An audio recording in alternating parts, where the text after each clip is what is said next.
प्यारे बहनों और भाइयों, मेरा नमस्कार स्वीकार। आज हम आपके लिए बताएंगे कि ईसबगोल जो भूसी होती है वो किस काम आती है। तो ध्यान दे करके सुनिए।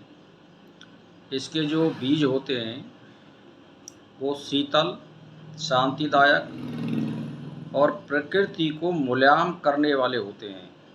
वे साफ दस्त लाते हैं, मलाव रोध को दूर करते हैं, यानी पेट में जो मल जमा हुआ है वो उसको निकाल देते हैं। और पेट की मरोड़, दस्त, पेचिश, आंतों के घाव में भी ये बहुत उपयोगी है।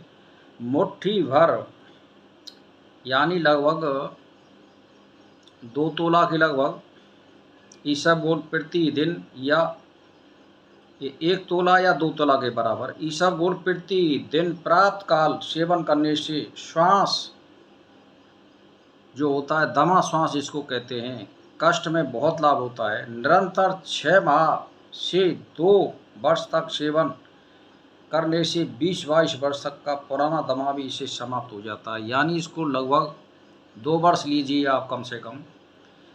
1 तोला सुबह ले लो और 1 तोला आप शाम को ले लो, और इसको लगातार ले लो, या शाम ही शाम को ले लो, पानी में गरा करके ले लो आप खाली, और इसमें कोई मीठा वगैरह मत गिरो, और लगातार ले लो आप। आपका जो दमा और श्वास है वो बिल्कुल ख़त्म हो जाएगा। उष्ण प्रकृति के रोगों को, यानी जिन लोगों को शरीर में गर्मी होती हो, जिनको दाँत वगैरह जाती हो, इसको वो भी ले सकते हैं, उसमें भी ये बहुत फ़ायदा करती है। दूसरी बात, पाचन क्रिया जिनकी खराब हो, जिनके गठिया बाय हो, बात का रोग हो, तो उसकी ये पुलटिस बांधें पानी में गरा करके, और उसकी एक टिकिया बना करके और बांध लें, उसमें ये फ़ायदा करती है। ईसबगोल शीतल मिर्च और कलमी शोरा की फक्की लेने से मूत्र कृष, यानी मूत्र बार बार जो जाता है पेशाब, उसमें फ़ायदा करती है। इसके बीजों को ठंडे पानी में भिगोकर उसके लुआब को छानकर पिलाने से खूनी बवासीर में फ़ायदा होता है। बूरे के साथ इसका लुआब पिलाने से पेशाब की जलन मिटती है। गठिया और जोड़ों को पीड़ा पर इसकी पुलटिस बांधने से लाभ होता है। इसको सिर में पीसकर कनपट्टियों पर पतला लेप करने से नक्सीर, यानी जो नक्की होती है, नाक में से खून जाता है, वो भी बंद हो जाती है। इसको सिरके में पीसकर कनपट्टियों पर पतला लेप करने से, यानी जो नक्सीर होती है, वो बंद हो जाती है। साल 6 महीने तक लगातार दिन में 2 बार ईसबगोल की फक्की लेते रहने से सभी प्रकार के श्वास रोग समाप्त हो जाते हैं। सुबह शाम लीजिए इसको, बिल्कुल सही हो जाएंगे आप। श्वास रोग की यही दवाई है, और कोई दवाई नहीं है। अच्छा, अब इसमें क्या है कि ईसबगोल को कभी पीसे नहीं।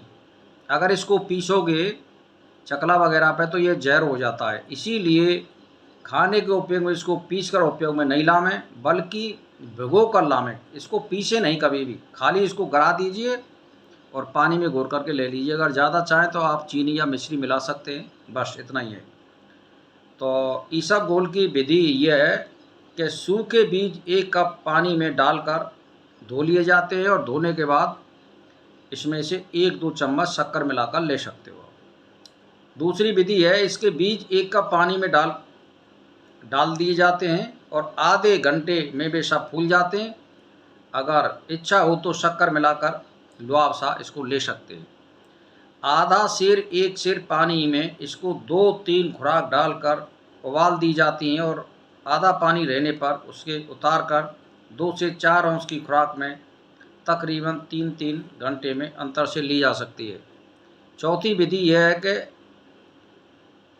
ईसबगोल के बीज की जगह उसकी भूसी काम में ली जाती है। इस भूसी को आधा तोला से 1 तोला की मात्रा में कप में डालकर को शक्कर मिलाकर लेती है।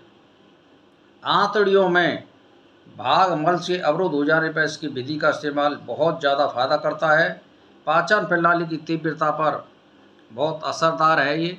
तो कहने का मतलब ये है कि अगर किसी को सांस हो और पेट में अगर तकलीफ़ हो, दस्त वगैरह नहीं जाता हो, जिसके वायुगोला का दर्द हो, या पाचन क्रिया सही नहीं होती हो, या जिनके मरोड़ बनती हों, या जिनको कब्ज रहती हो, वो ईसबगोल की भूसी सुबह और शाम पानी में गला करके लें, एक एक तोला के लगभग, और लगातार लें इसको, तब इसमें फ़ायदा होगा। 1 और 2 दिनों से कोई फ़ायदा होने वाला नहीं है।